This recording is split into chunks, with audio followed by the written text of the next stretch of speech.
Chapter है हमारा straight line. देखिए यहाँ से शुरुआत होती है हमारी किसी भी कर्व की क्वेश्चन निकालने की।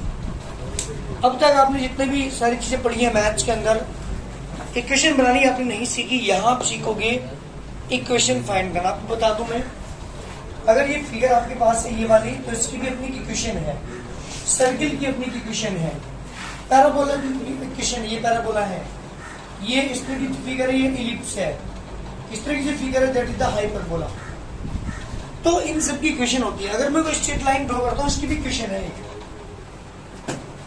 ऐसी हर कोई लाइन है, जितनी भी आपने पढ़ा तो होगा कि 2x + 3y = 8, इस तरह की इक्वेशन हमने पढ़ी है, बट आपको ये नहीं पता किसकी इक्वेशन है। आपने पढ़ा है y² = 4ax, ये या y² = 8x, x² = 16y, ये भी किन्हीं चीजों की इक्वेशंस हैं। आपको केवल यहाँ पे 3 चीजें दिखाई दे रही हैं, वेरिएबल, कांस्टेंट, केवल ये चीज दिखाई देती है इनमें, लेकिन ये वास्तव में कुछ ना कुछ है। शुरुआत यहाँ से कर रहा हूँ कि जो भी x और y की टर्म्स में, x और y की फॉर्म में कोई भी इक्वेशन लिखी होती है, वो किसी न किसी चीज की इक्वेशन होती है। अब तक आपने नहीं पढ़ा, आपने केवल इक्वेशन पढ़ी है बस। ये किसकी इक्वेशन है आपको नहीं पता, ये किसकी इक्वेशन आपको नहीं पता। अगर मैं आपके सामने लिखूं x² + y² + 6x + 3y + 9 = 0, ये किसकी इक्वेशन आपको नहीं पता। मैं इक्वेशन लिखूं x² + y² = 9, मैं इक्वेशन लिखूं आपको x² / 16 - y² सपोज करें यहाँ पे 9 = 1, ये इक्वेशंस हैं किन्हीं चीजों की, उनकी रिप्रेजेंटेशन आप ड्रॉ कर सकते हैं इनकी। तो ये सारी की सारी इक्वेशंस हैं, बट किसकी आपको नहीं पता। यहाँ से मेरी शुरुआत होती है स्ट्रेट लाइन, कॉनिक सेक्शंस की, और पैराबोला, इलिप्स, हाइपरबोला और सर्किल, इन सब की इक्वेशन फाइंड करना आप यहाँ पर सीखेंगे क्लास 11 के अंदर। क्योंकि अब तक आपने इन चीजों को नहीं पढ़ा, लेकिन यहाँ हमारी शुरुआत होती है इक्वेशन को फॉर्म करने की। क्लास 10 में एक फॉर्मूला, एक चैप्टर पर आपने पढ़ा था, लीनियर इक्वेशन इनटू वेरिएबल। वहां पे इस तरह की इक्वेशंस आपको दी होती थी, आप इनका ग्राफ ड्रॉ करते थे। ग्राफ के ऊपर सपोज किसी लाइन का ग्राफ ये आ गया, या दूसरी लाइन एक और है उसका ग्राफ ये आ गया, तो ये चीजें आपने ग्राफ ड्रॉ करनी सीखी थी 10th क्लास में। बट ये चीजें कहाँ से आई, ये इक्वेशन बनी कहाँ से, ये चीजें आप सीखोगे यहाँ पे क्लास 11 में। तो मैं शुरुआत करता हूँ स्ट्रेट लाइन से। ये सारी की सारी किसी न किसी चीज की इक्वेशन है। कोई भी x और y के टर्म्स में जो भी इक्वेशन लिखी जाती है, वो किसी न किसी चीज की इक्वेशंस होती है, उनका कोई ना कोई मीनिंग होता है, उनका कोई ना कोई मायने होता है, ठीक है ना। ऐसे ही रैंडम कोई चीज यहाँ पे लिख दी x² = 16y, इसका एक मीनिंग है, ये किसी चीज की इक्वेशन है। y² = 8x किसी चीज की इक्वेशन है। x² + y² + 6x + 3y + 9 = 0, किसी चीज की इक्वेशन है ये। x² + y² = 9, ये भी इक्वेशन है। x² / 16 - y² / 9 = 1, ये भी इक्वेशन है। x² + y² + z² है ना, प्लस 6 या 6xy, ये इसकी इक्वेशन आपके पास है, ये भी किसी चीज की इक्वेशन है। कहने का मतलब है ये किसी न किसी चीज को रिप्रेजेंट करती है, कोई भी जो x और y वेरिएबल के साथ कोई इक्वेशन लिखी होती है, ठीक है ना। लेकिन मेरे चैप्टर का नाम है स्ट्रेट लाइन, तो मैं यहाँ आपको सिखाऊंगा स्ट्रेट लाइन की इक्वेशन फाइंड करना, फॉर्म करना। और याद रखिएगा बहुत सारी कंडीशंस हैं जिनका यूज करके हम स्ट्रेट लाइन को फॉर्म करेंगे। बहुत सारे फॉर्मूले हैं जो मैं यहाँ पे लिखवाने जा रहा हूँ, इनके बिना हमारा काम चलने वाला नहीं है, इसलिए फॉर्मूले आप लर्न करेंगे। पहला फॉर्मूला स्टार्ट करता हूँ, equation of a line which is parallel to, ध्यान दीजिएगा, which is parallel to X axis.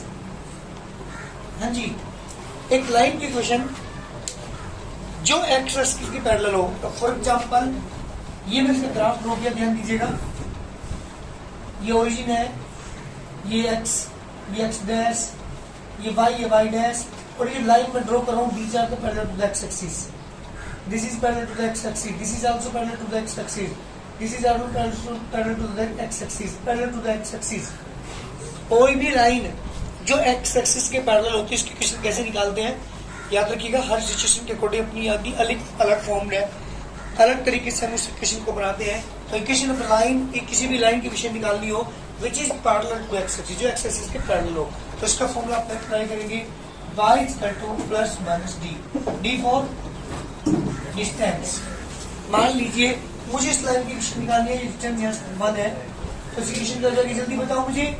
y equal to 1, मान लीजिए डिस्टेंस यहाँ 2 है ओरिजिन से, तो इसकी इक्वेशन हो जाएगी y इक्वल टू 2, नीचे की साइड है y equal to -1, y equal to -2।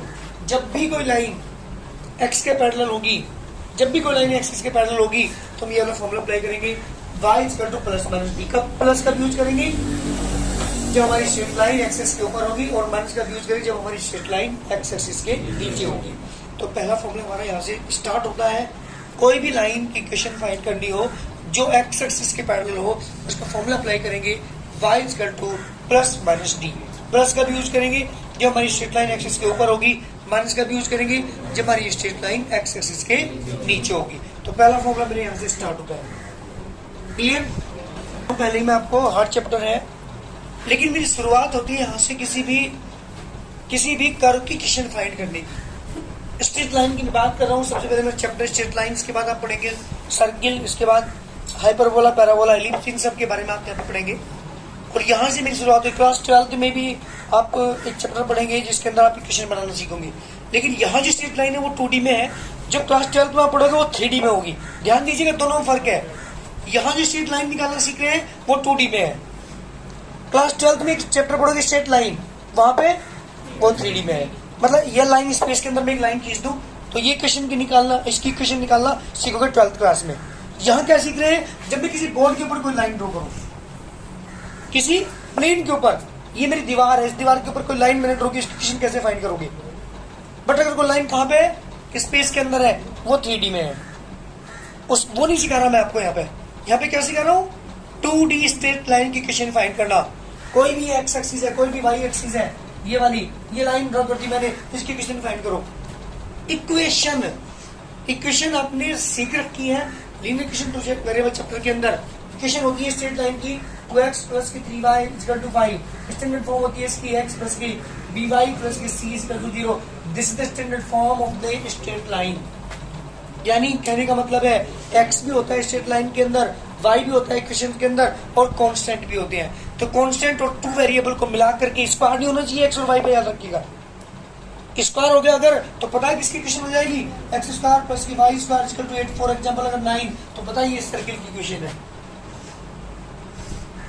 इसकी रेडियस 3 है, तो 1 2 3 ये है मेरा सर्किल, ये सर्किल की इक्वेशन है।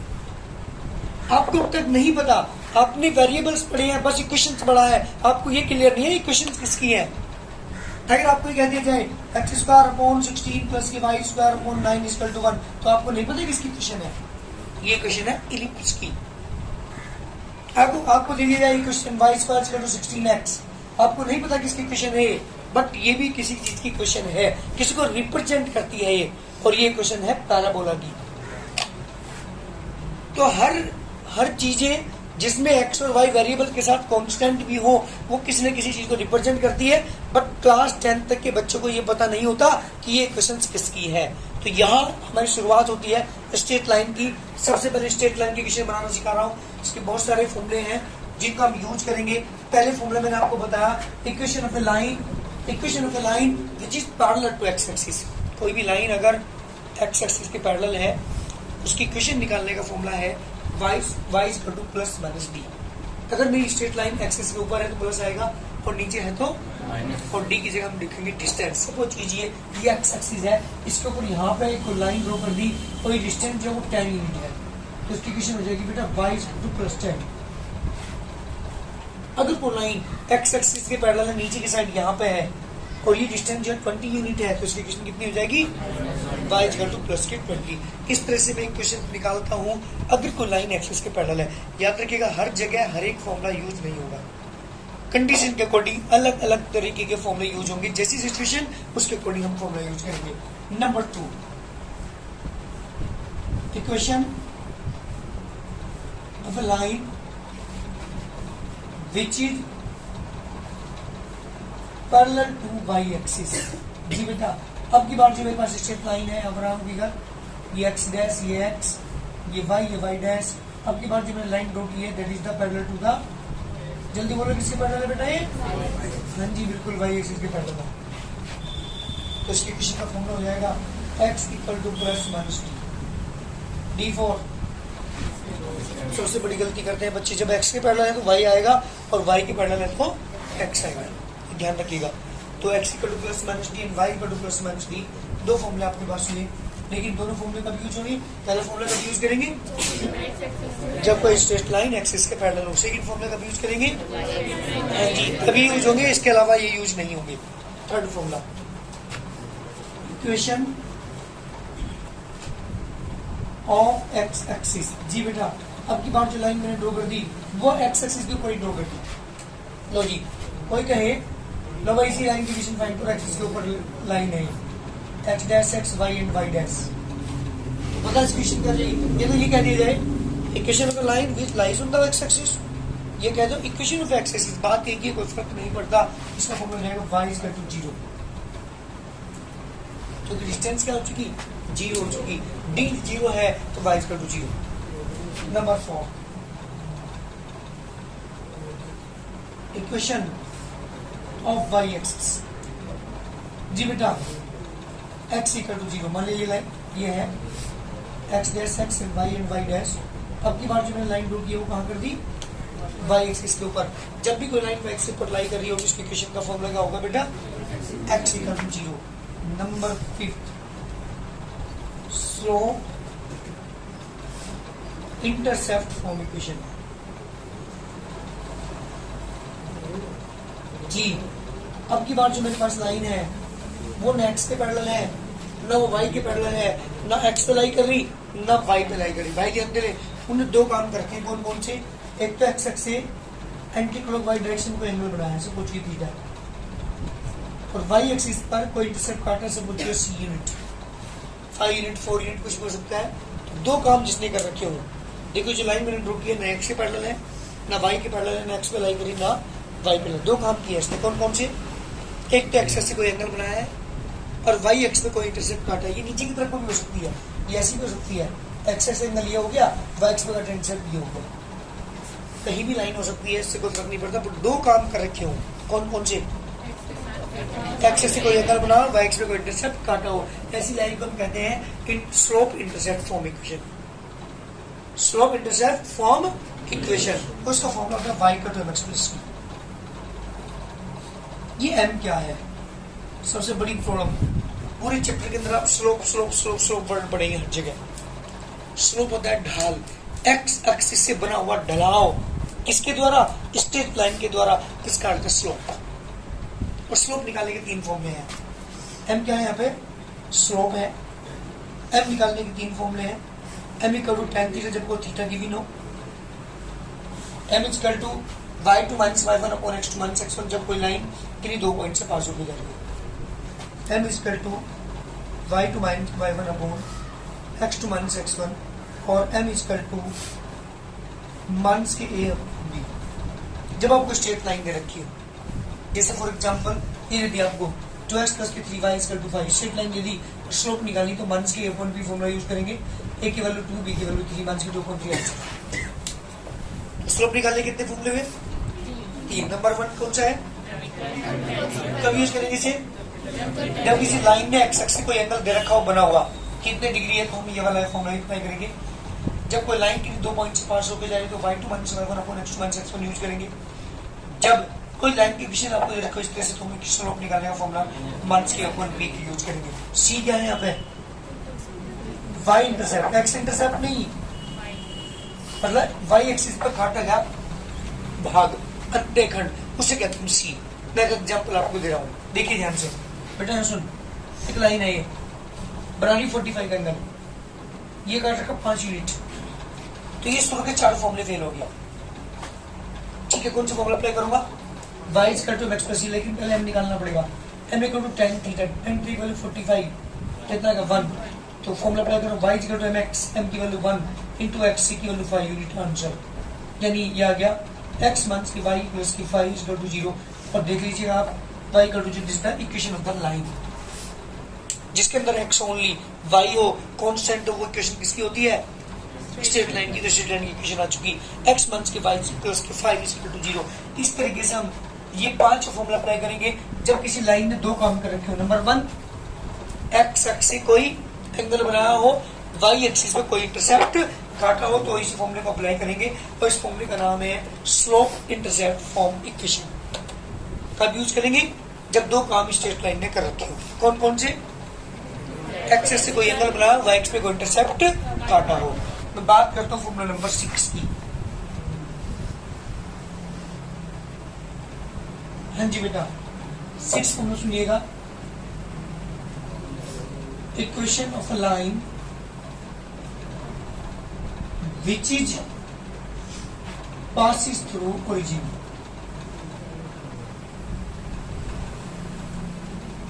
किससे पास होकर जा रही हो? हाँ जी, ओरिजिन से पास होकर जा। देखो ध्यान से, ये लाइन है कोई, लो जी, किससे पास होकर जा रही है? ओरिजिन से। तो इसने कोई y एक्सिस को इंटरसेप्ट काटा है? y एक्सिस को इंटरसेप्ट काटा है इसने? नहीं काटा, तो c का मान 0 हो गया। इक्वेशन यूज करेंगे y को time x।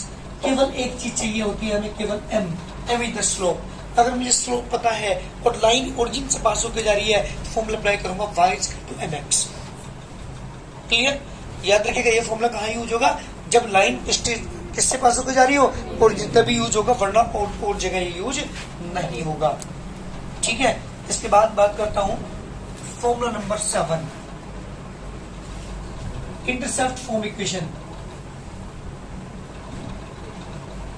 Intercept form equation. जी बेटा, जिस लाइन ने दो काम करते, कौन कौन से सुन लो एक बार।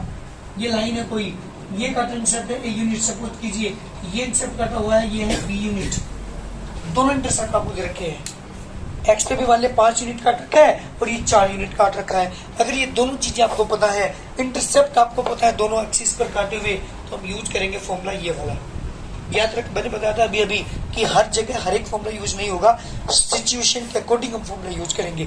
तो इक्वेशन, इंटरसेप्ट फॉर्म इक्वेशन होती है हमारी x अपॉन a प्लस की y upon b is equal to 1। For example, इसने यहाँ पे 5 यूनिट काट दिया, यहाँ पे 4 काट दिया, इक्वेशन क्या हो जाएगी? x अपॉन 5 प्लस की 5 upon 4 is equal to, LCM लेकर के आप सही फॉर्म में कन्वर्ट कर सकते हैं, स्टैंडर्ड फॉर्म में कन्वर्ट कर सकते हैं, क्योंकि हमारी स्टैंडर्ड फॉर्म होती है स्ट्रेट लाइन की ax प्लस by प्लस की c इक्वल टू 0। तो इस फॉर्मूले कब यूज करेंगे? जल्दी बोलो। जब कोई लाइन के द्वारा x और y में काटे के इंटरसेप्ट पता हो। ऊपर वाले फॉर्मूले कब यूज करेंगे? जब कोई लाइन, स्ट्रेट लाइन जो है ओरिजिन से पास होकर जा रही हो। ऐसे कब यूज करेंगे? जब किसी लाइन के द्वारा एक्सिस से बना हुआ एंगल दिया हो और y एक्सिस पर काटा गया इंटरसेप्ट पता हो, इस वाले फॉर्मूले को अप्लाई करेंगे। कब यूज करेंगे? जब कोई लाइन y एक्सिस पे लाई हो रही हो। इसे कब यूज करेंगे? जब कोई लाइन एक्सिस पे लाई हो रही हो। कब यूज करेंगे? जब कोई लाइन y एक्सिस के पैरेलल हो। इसका यूज करेंगे जैसे सिचुएशन, जैसे जिसकी गलती हो ऐसी थप्पड़, है ना। तो याद रखिएगा, हर जगह हर एक फॉर्मूला अप्लाई नहीं होगा। ठीक है, मैं बात करता हूँ फॉर्मूला नंबर 8 जी, normal form equation. Normal form equation, अब ये क्या होती है सुनिएगा। देखिए, एक लाइन है, इस लाइन के द्वारा एक्स और वाई पे काटे इंटरसेप्ट नहीं पता हमें, ना ये वाला इंटरसेप्ट पता, ना ये वाला पता। अगर ये दोनों इंटरसेप्ट पता होते तो मैं ये वाला फॉर्मूला अप्लाई कर लेता, लेकिन यहाँ पे मुझे दोनों इंटरसेप्ट नहीं पता है। अब क्या चीज पता है सुनिएगा ध्यान से। ओरिजिन से नॉर्मल डाल रखा है, परपेंडिकुलर डाल रखा है, ये वाला मैंने, इसकी लंबाई पता है p यूनिट। अगर मुझे ये चीज पता है तो ये वाला फॉर्मूला अप्लाई करूंगा। ओरिजिन से जो डाल रखा है नॉर्मल, हमने परपेंडिकुलर जो डाल रखा है उसकी लंबाई हमें पता है, और इस नॉर्मल के द्वारा बना हुआ एंगल एक्स एक्सिस अल्फा, मुझे ये पता है। अगर ये दो चीज हमें पता है, ठीक है, तो हम ऊपर वाले कोई भी फॉर्मूला अप्लाई नहीं कर सकते, तो इन सब में हमें इन चीजों की जरूरत नहीं पड़ेगी। तो हम फॉर्मूला अप्लाई करेंगे एक्स कोस अल्फा प्लस की y sine alpha equal to p, और इस वाली इक्वेशन को हम कहते हैं नॉर्मल फॉर्म इक्वेशन। अब आप यूं कहोगे सो स्ट्रेट लाइन के अंदर तो साइनर कोस नहीं होते, तो भाई इसी में क्या रहेंगे, क्यों नहीं रहेंगे। देखो मान लीजिए एंगल 45 है और पी की वैल्यू 5 यूनिट है, सपोज कीजिए, तो क्या करेंगे यहाँ पे x cos 45 y sin 45 इसका टू p की value 5 unit, cos 45 1/√2 x by √2 plus के y अपॉन √2 इसका टू 5 एलसीएम लेंगे तो x प्लस के y इसका टू 5/√2। देखिए स्टैंडर्ड फॉर्म आ गई नहीं आ गई? क्या थी स्टैंडर्ड फॉर्म स्ट्रेट लाइन की? ax प्लस by प्लस के c इसका टू 0, जिसमें x भी हो, जिसमें y भी हो, जिसमें कांस्टेंट टर्म भी हो, वो इक्वेशंस स्ट्रेट लाइन की इक्वेशन कहलाती है। लेकिन पावर एक एक होनी चाहिए दोनों की। अगर पावर यहाँ पे 2 है तो ये स्ट्रेट लाइन की इक्वेशन नहीं है। क्लियर ना? तो इस तरह से कब यूज करेंगे इस फॉर्मूले को, जल्दी बताओ मुझे। जब आपको दो चीजें पता हो, कौन कौन सी? ओरिजिन से जो हमने परपेंडिकुलर डाल रखा है किसी स्ट्रेट लाइन के ऊपर, उसकी लंबाई हमें पता है, और इस नॉर्मल के द्वारा एक्स एक्स से जो एंगल दिया हुआ है आपको, तब इस वाले फॉर्मूले को हम अप्लाई करेंगे। Any problem? Number 9, equation of a line which is passes through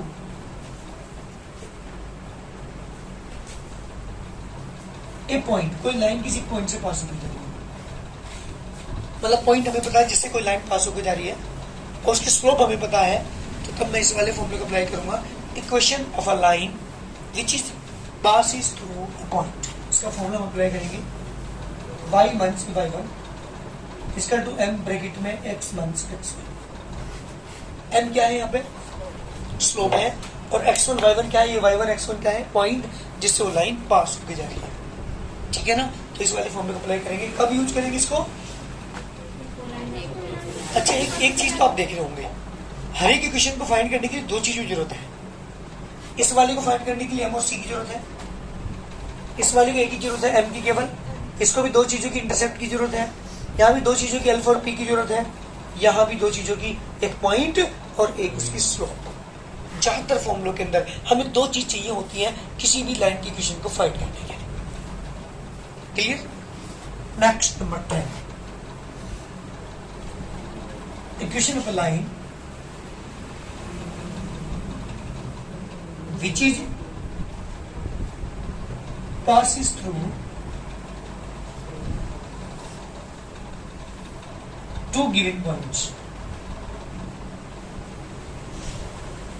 हाँ जी, इक्वेशन ऑफ लाइन, एक लाइन की equation which is passes through two given point, जो कि दो पॉइंट से पास होकर जा रही है। यहाँ भी दो चीजें पता होनी चाहिए, क्या? दो पॉइंट जिससे लाइन पास होकर जा रही है। तो ज्यादातर क्वेश्चन के अंदर बहुत कम ऐसे क्वेश्चन है जिनमें एक चीज की जरूरत है, हमें ज्यादातर दो चीजों की जरूरत है। ठीक है? तो यहाँ भी कितने पॉइंट से पास होकर जा रही हो? दो पॉइंट से कोई लाइन पास होकर जाए, उसकी इक्वेशन हमें फाइंड करनी है। तो पता चेंज कहाँ आएगा? चेंज आएगा y माइनस के y1 इसको तो स्लोप में चेंज आएगा। मैं स्लोप की जगह कौन सा फॉर्मूला अप्लाई करूंगा? ये वाला। क्यों? क्योंकि ये वाला फॉर्मूला हम यूज करते हैं जब कोई लाइन किसी दो पॉइंट से पास होकर जाती है। तो क्या लिखेंगे हम की जगह? y2 माइनस के y1 upon x2 minus x1 bracket में x माइनस के x1। ये टोटल फॉर्मूले फिलहाल नहीं मेरे यहाँ तक के उतारिए जल्दी, इसका आगे के फॉर्मूले भी है जिन्हें मैं लिखूंगा अभी। लेकिन याद रखिएगा सिचुएशन के अकॉर्डिंग यही फॉर्मूला अप्लाई होगा, हर जगह कोई भी एक फॉर्मूला अप्लाई नहीं होगा। जी बेटा, formula number 11, angle between two lines. ध्यान दो बेटा, यहाँ पे एंगल बिटवीन टू लाइन्स। अगर मुझे किसी दो लाइन के बीच का एंगल निकालना, दो एक लाइन आपको दे दी, ये तो इक्वेशन दे दी है, कुछ भी उनका दे दिया, लेकिन दो लाइन आपके पास है और उनकी निकालना है हमें बीच का angle. Angle between two lines formula apply करेंगे। tan theta equal to m1 minus के m2 upon 1 plus m1 m2। ये जितनी भी स्ट्रेट लाइन की बात हो रही है सारी 2D में है, ये स्पेस के अंदर नहीं है। ये बोर्ड के ऊपर है, ये किसी लाइन के ऊपर हमने जमीन के ऊपर ड्रॉ की है, ये दीवार के ऊपर ड्रॉ की है। तो ऐसी लाइन जो हम ड्रॉ कर सकते हैं that is the straight line in 2D। 2D 3D figure का मतलब समझते हो क्या है? बताना। आपने देखा होगा जब पहले मोबाइल स्टार्ट हुए थे तो उनमें जो हम सामने बैठे हैं तो पिक्चर दिखाई देती थी, अगर कोई व्यक्ति बराबर में बैठ गया तो उसे पिक्चर दिखाई, वो जो कहते हैं दर्ज है ना। हमारे जो टीवी होते थे, हमारे जो LED वगैरह होती थी, वो भी सारी 2D में थी। क्योंकि अगर बीच में लगी हुई है तो अगर आप बीच में रूम में बैठे हैं तो आप दिखाई देंगे, अगर आप उस कोने में बैठ के देखने लगे टीवी को तो दिखाई नहीं देती फिगर, बस ये चल रहा है कुछ, ये नहीं पता चलता चल क्या रहा है। लेकिन आज जो हमारे एलईडी है, हमारे जो मोबाइल है, वो सारे 3D में है। आप किसी कोने में बैठ लो, किसी कोने में आप एलईडी लगा लो, किसी भी दूसरे कोने में बैठ करके आप एलईडी की पिक्चर देख सकते हैं। तो 2D में 3D में फर्क है, मैं आपको बता दूं। मैंने इसकी एक फोटो बनाई किसके ऊपर, कार्डबोर्ड शीट के ऊपर। वो जो फोटो मैंने बनाई इसकी, वो आपके सामने लाके खड़ी की, वो जो हमारी इसकी फोटो है वो है 2D में, और मैं इसी सामने आपके खड़ा कर दूं तो ये अपने आप खुद अपने आप कहीं में है 3D में, क्योंकि उसकी मोटाई है। जबकि जो मैंने स्केच इसकी बनाई थी कार्डबोर्ड शीट के ऊपर, उसकी मोटाई नहीं है, तो वो आकृति हमारी 2D में है, और जिसकी मोटाई भी हो ऐसी आकृति हमारी 3D में होगी। मैं खड़ा हूँ, मैं 3D में हूँ, मेरी फोटो अगर बना दी जाए किसी भी कार्डबोर्ड शीट के ऊपर तो वो जो आकृति मेरी बनेगी वो 2D में। ये फर्क है 2D 3D में। आप क्लास 12 के अंदर 3D सीखोगे, क्लास 11th में आप सीख रहे हैं 2D।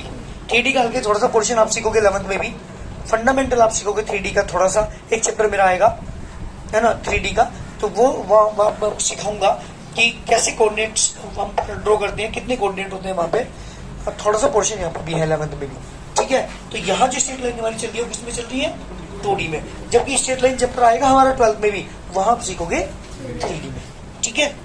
चलिए, एंगल बिटवीन टू लाइन्स कब यूज करते हैं इस फॉर्मूले को, जब किन्हीं दो लाइन के बीच का एंगल हमें फाइंड करना हो। और इसका फॉर्मूला हमारे पास tan theta equal to m1 minus के m2 upon 1 plus m1 m2।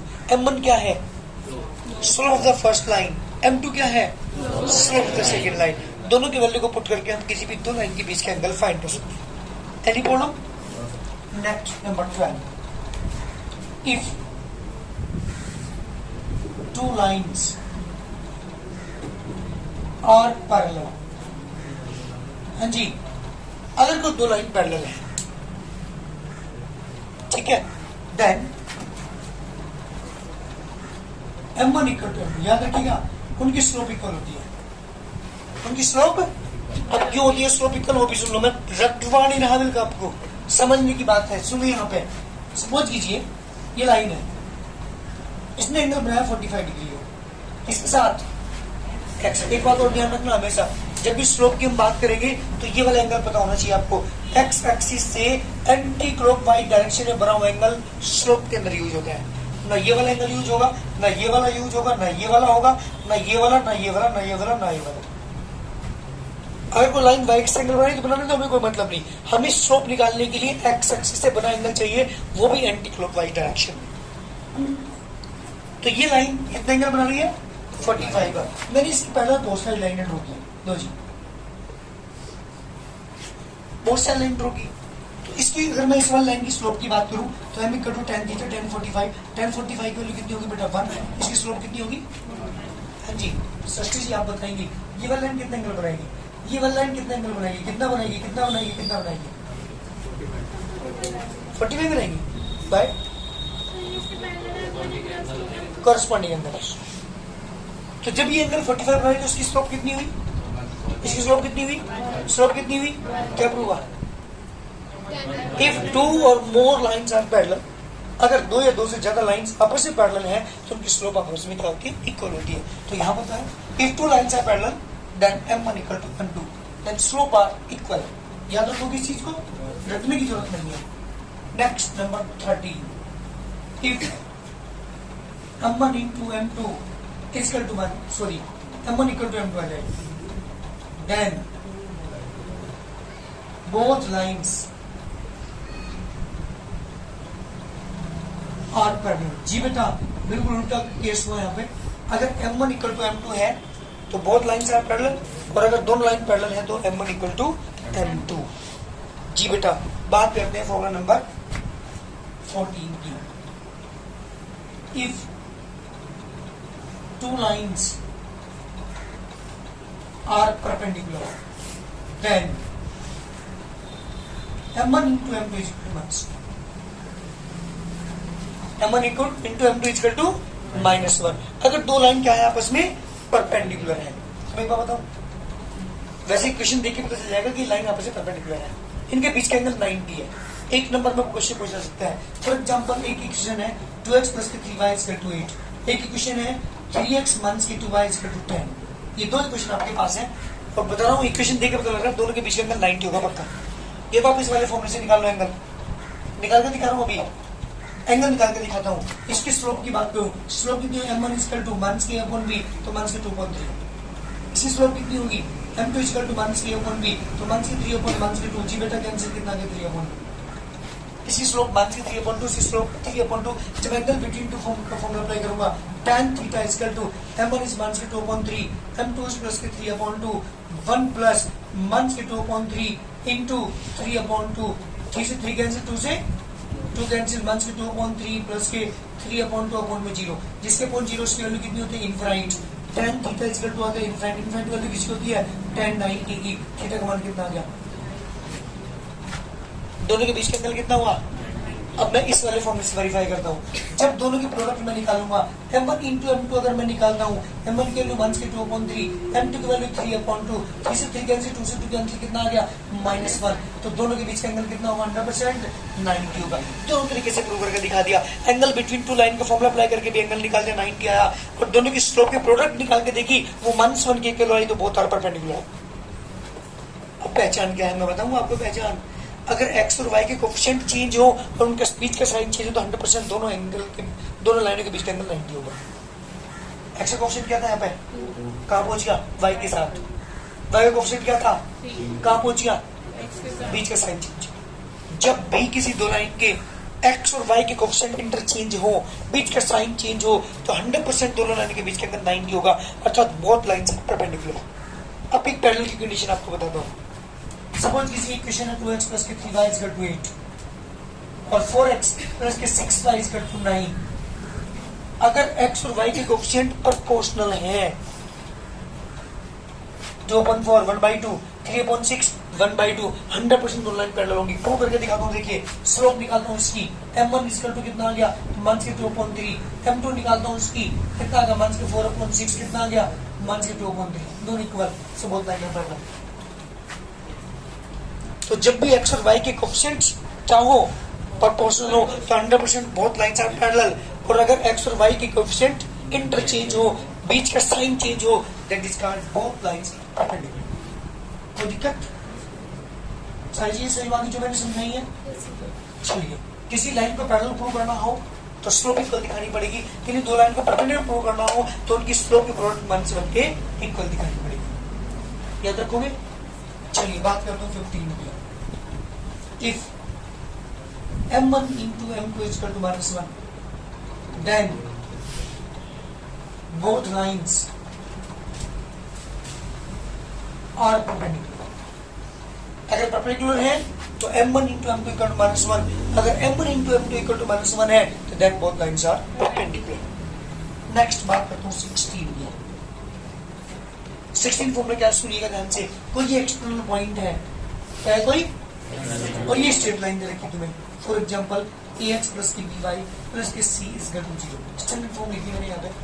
और ये पॉइंट मेरे पास x1, y1 है और मुझे इस x1, y1 पॉइंट से जो बाहर है एक्सटर्नल है इसकी लाइन के ऊपर जो परपेंडिकुलर डाल रखा है उसकी लंबाई निकालनी है। लाइन तो परपेंडिकुलर निकालना है, किसी एक्सटर्नल पॉइंट से किसी लाइन के ऊपर जो परपेंडिकुलर डाल रखा है उसकी लंबाई मुझे निकालनी है।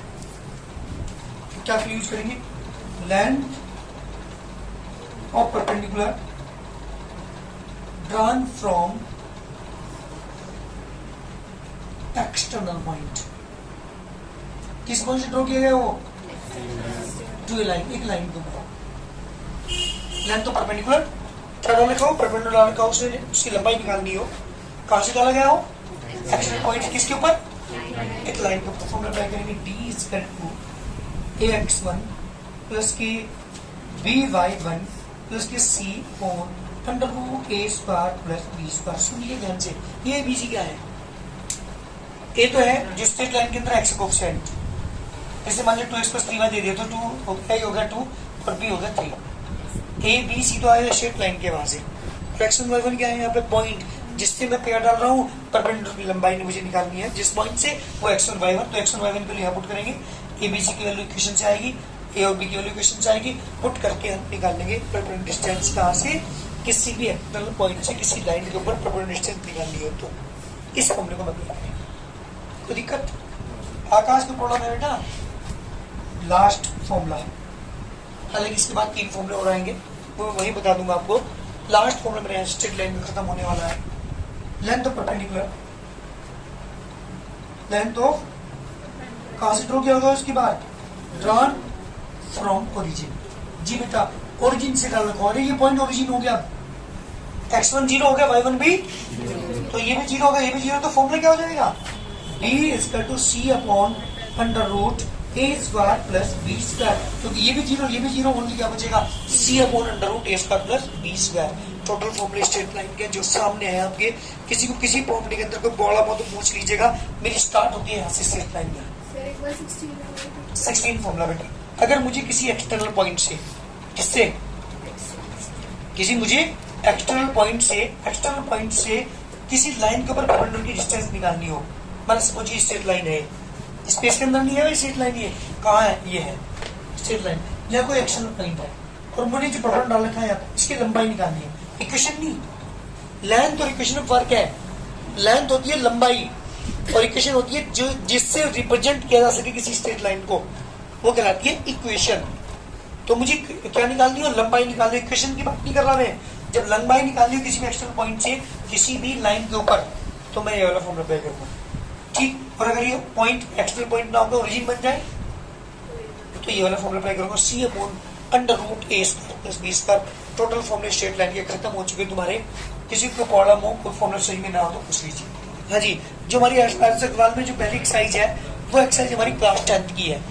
क्या है एक्सरसाइज के में 2 पॉइंट के बीच की डिस्टेंस निकालना, 2 पॉइंट के मिड में कोई पॉइंट है, 2 लाइन है, मतलब कोई उसके मिड में कोई पॉइंट है, उससे कोऑर्डिनेट फाइंड करना, इंटरनल पॉइंट के कोऑर्डिनेट फाइंड करना, सेक्शन फॉर्मूला अप्लाई करते हैं, एक्सटर्नल पॉइंट के कोऑर्डिनेट फाइंड करना, रेशियो फाइंड करना कि ये पॉइंट इस लाइन सेगमेंट AB को किस चीज में डिवाइड कर रहा है, एरिया ऑफ ट्राइंगल निकालना, एरिया ऑफ क्वाड्रिलेटरल निकालना, कोऑर्डिनेट ऑफ सेंट्रोइड निकालना। ये सारी चीजें आपने क्लास 10th में सीखी थी। जो मेरी पहली एक्सरसाइज स्टार्ट लाइन की यहाँ पे स्टार्ट होती है आर सिकदवाल बुक से, उसकी पहली एक्सरसाइज में 11th क्लास कोई भी फॉर्मूला अप्लाई नहीं होगा। टोटल पहली एक्सरसाइज 10th क्लास की है। क्या करना है हमें, distance between 2 points, coordinate of mid point, coordinate of internal point, section formula apply हमने किया है, area of triangle, area of quadrilateral और कोऑर्डिनेट ऑफ सेंट्रोइड। जो क्लास 10th के अंदर पढ़ा था आपने स्टेट, उसमें सीजी के अंदर, कोऑर्डिनेट ज्योमेट्री के अंदर, उसका पूरा कंप्लीट रिवीजन है पहली एक्सरसाइज में। बुक खोल के देखो एक बार, है बुक, किसी के पास बुक नहीं है, ये एक्सरसाइज 20A, उसकी पूरी एक्सरसाइज के अंदर 23 फॉर्मूले उसके अंदर है। सारे फॉर्म क्वेश्चंस के अंदर पहले क्वेश्चन देखो, final distance between 2 points, equation तो कहीं जिक्र नहीं है इस एक्सरसाइज के अंदर। तो क्लास 10th की सीजी का पूरा रिवीजन इस एक्सरसाइज में है। सेकंड क्वेश्चन पूछा है, find distance of the point P from origin, point P की ओरिजिन से डिस्टेंस बताओ। 10th में पढ़ाए सारे question. Question number 3, if the point P is equal distance from the point A and B, मतलब P जो है A और B से क्या है, इक्वल डिस्टेंस है, तो क्या रखेंगे, AP equal to BP, equal रख करके एक्सप्लेन निकाल लेंगे। कहने का मतलब जो पहली एक्सरसाइज हमारे पास है, show that this the triangle is right angle triangle, आइसोस्केल राइट एंगल ट्रायंगल शो कीजिए। 10th का है नहीं है, show that this triangle is equilateral triangle, show that, show कीजिए कि जो क्वाड्रिलेटरल दे रखा है आपको, चारों पॉइंट दे रखे, this the square, rhombus, parallelogram,